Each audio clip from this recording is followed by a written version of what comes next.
بدايتي في المصلحة هاي وقت ما كان عمري 10 سنين. أنا هلا عمري 56 سنة.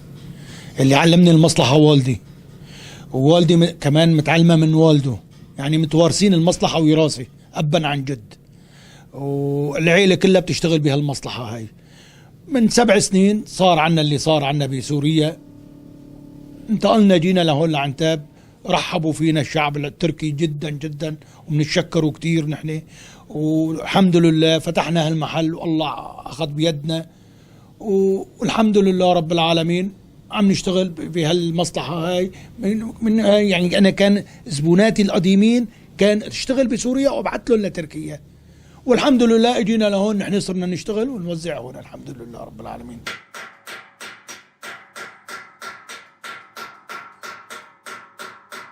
يعني والبلد جيدة جدا الحمد لله، وكونا حالنا. عندي اولادي انا بالمدارس بالجامعات، عندي صبي وبنت بالجامعة عم يدرسوا بالجامعة، واحد مهندس والبنت علوم، وعندي صبي صغير صف 8، كلهم بيحكوا تركي كويس. بس انا يعني الكبر ما بقى تخرج اني اتعلم تركي جيد، يعني بخلص حالي مع هون شعبنا هون، والحمد لله جيراننا كثير ممتازين، ومصلحتنا يعني هون كلهم الحمد لله ممتازين الحمد لله. يعني الحمد لله انه فرق معنا، يعني الفرق انه جينا كاننا جينا على بلدنا، ما فرقت معنا عنتاب عن حلب، لان في شبه كثير لبعضهم بين عنتاب وحلب، وكنا الحمد لله مبسوطين ومسرورين جدا جدا.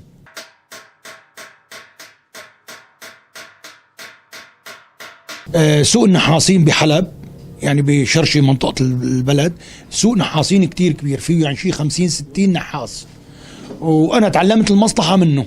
يعني والدي وجدي وعمامي وإخواتي كلهم بيشتغلوا بهالمصلحة هاي الحمد لله. يعني بدنا نحافظ على المصلحة هاي لأنه تراث ما بدنا نضيعها تروح هيك، لأني بس راحت من إيد واحد لواحد راحت معناتها ماتت المصلحة. لا، نحن الحمد لله محافظين عليها، ونضل إن شاء الله إنه محافظين لآخر رمق من عمرنا.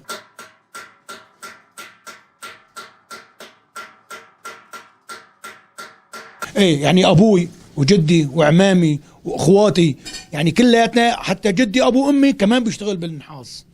يعني جدي ابو ابوي وجدي ابو امي بيشتغلوا بالنحاس، يعني اخذين نحاس ابا عن جد، مستمرين يعني فيها من دائما من زمان مستمرين فيها، وما زلنا نحن. يعني هلا في بيني وبين جدي 100 سنة، وبيشتغل هو بهالمصلحة، وأبوه كمان بيشتغل بهالمصلحة، يعني مؤسسين على مصلحة النحاس الحمد لله رب العالمين.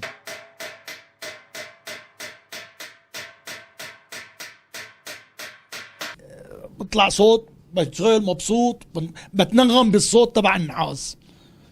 لما بكون برات السوق لا ما بريد اسمع صوت، بريد يكون هداوي، بالبيت بيكون هداوي رواق. هون قد من دقيت وطلع صوت النحاس بنسر مثل النغم بيجيني على راسي، يعني يعني بنسر فيه هالصوت اللي عم يطلع من النحاس، لاني صار يعني مشي بدمنا هذا النحاس.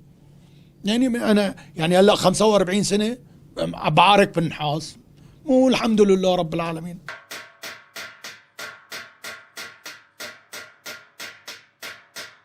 يعني بسوق النحاسين بحلب شي 50-60 محل نحاس، يعني ما هو انه محتقر ل2 3 كذا، لا، في 50-60 محل بيشتغلوا بالنحاس. يعني وكلهم وحتى بالشام في نحاسين، بس هون كمان هون في كمان نحاسين كويس، يعني كتير عدد كتير، في هون بعنتاب، في بمرعش، في بعدة بلاد هون بتركيا بيستعملوا نحاس بيشتغلوا بالنحاس. يعني وجينا نحن، انا ما فرق معي ابدا ابدا، يعني كانيني الا بعتبر حالي بحلب، الا بعض احيانا بطلع من عنتاب بروح على غير بلد، على مرعش على كذا، وانا راجعنا على حلب. يعني بدل ما اقول انه راجع على عنتاب بقول له راجع على حلب، يعني ما انه ما فرقت معنا بين عنتاب وحلب، واحد نفس الشيء الحمد لله.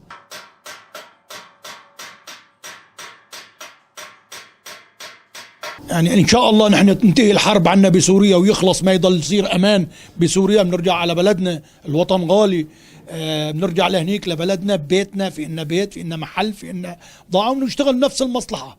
يعني نفس المصلحة هاي، مثل ما جيت من سوريا كنت اشتغل نحاس، جيت لهون اشتغلت نحاس، وكمان إن شاء الله بدي أرجع على سوريا وأشتغل نحاس، لأن الوطن وطن غالي قد من كان. الله ينهي على خير بجاه الحبيب محمد، وننتهي إن شاء الله ونرجع لبلدنا. ونتشكر تركيا شعبها وحكومتها اللي قوونا ولفونا لعندهم.